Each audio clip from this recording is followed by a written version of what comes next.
আসসালামু আলাইকুম। বর্তমান সময়ে পৃথিবীতে সবচেয়ে বেশি যে প্রবলেমটা আমরা দেখতে পাই সেটি হলো পরিবারে মানুষ অত্যন্ত অসুখী, যে কারণে কিন্তু সে পরিবার থেকে ছিটকে পড়ে বা বাইরে চলে যায়, যে কারণে একটি সুন্দর পরিবার গঠন করতে পারে না। অনেক সময় তার সন্তানেরাও কিন্তু অনেক সময় এটা দ্বারা ক্ষতিগ্রস্ত হয়। কাজেই সুখী পরিবার আমরা কিভাবে গঠন করতে পারি বা একটি সুখী পরিবারের শর্তাবলী কি কি বা টনিকগুলো কি কি, সেগুলি আজকে এই ভিডিওতে আমরা আলোচনা করব। প্রথমতই হলো, আপনি যদি একটি সুখী পরিবার গঠন করতে চান তাহলে হলো কমিউনিকেশন যে গ্যাপটি সেটি কিন্তু রাখা যাবে না। অর্থাৎ নিজেদের মধ্যে যে যোগাযোগের বিষয়টি সেটি খুবই স্পষ্ট এবং ক্লিয়ার হতে হবে। 2 নম্বরে যে বিষয়টি সেটি হলো মানসম্মত সময় কাটানো।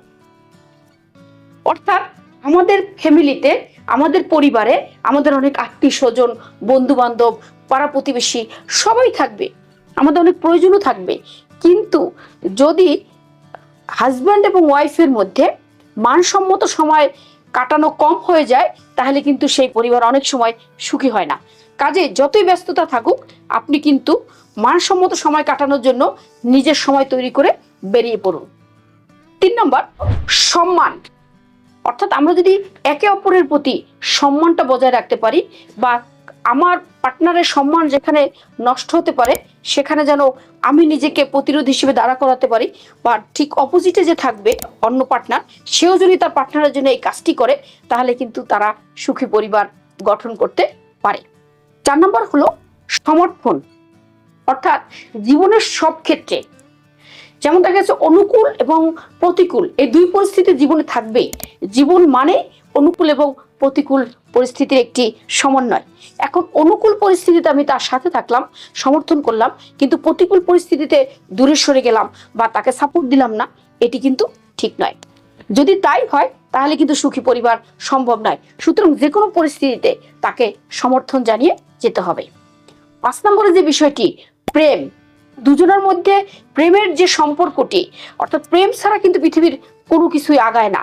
কোনো কিছুর প্রতি যখন প্রেম থাকে সেই জিনিসটাকে মানুষ সবচেয়ে বেশি সুন্দর করতে পারে। কাজে পরিবার যেহেতু একটি সম্পর্কের বন্ধন, সেখানে যদি প্রেমের বিষয়টি না থাকে, অর্থাৎ বিয়ের আগে যেভাবে আমি তাকে যেভাবে ভালোবাসতাম সেখানে যদি গ্যাপ চলে আসে তাহলে কিন্তু সেই পরিবার সুখী হয় না। কাজে প্রেমের সম্পর্কটিকে অত্যন্ত জোরালো রাখতে হবে। 6 নম্বরে যে বিষয়টি সেটি হলো নমনীয়তা। অর্থাৎ আমাদের অনেক সময় আমাদের অনেক ক্ষেত্রে অনেক ঝামেলা হতে পারে, একজনের মতামত আর একজনের মতামত পছন্দ না হতে পারে।